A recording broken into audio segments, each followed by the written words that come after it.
President Bongbong Marcos vows full support for athletes, promising a new national program for sports development.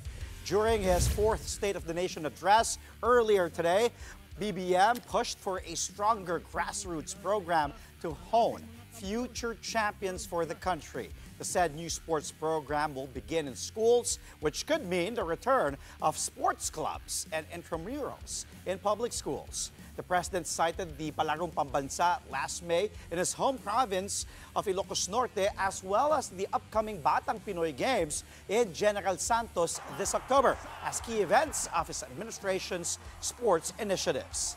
Marcos hopes that through these, the Filipino youth could draw inspiration from the country's world-class athletes, from boxing legend Manny Pacquiao to Paralympian Ernie Gawilan. The president also gave a special shout-out to the gold medal-winning men's curling team at the Asian Winter Games. Magbubuhos tayo ng todo suporta sa mga palaro at mga atleta sa buong bansa. Bubuo tayo ng bagong pambansang programa para sa sports development. Uumpisahan natin ito sa paaralan pa lamang. Ibabalik natin ang mga sports club at magsasagawa tayo ng mga palaro at intrams sa lahat ng pampublikong paaralan. Naririyan na ang ating Philippine Sports Commission at saka ang PAGCOR upang tiyakin ang patuloy na pagtaguyod at pagsuporta sa ating mga programang pampalakasan ng mga atleta sa buong bansa. Pati pa ang ating kampiyon sa Asian Winter Games, Philippine Men's Curling Team.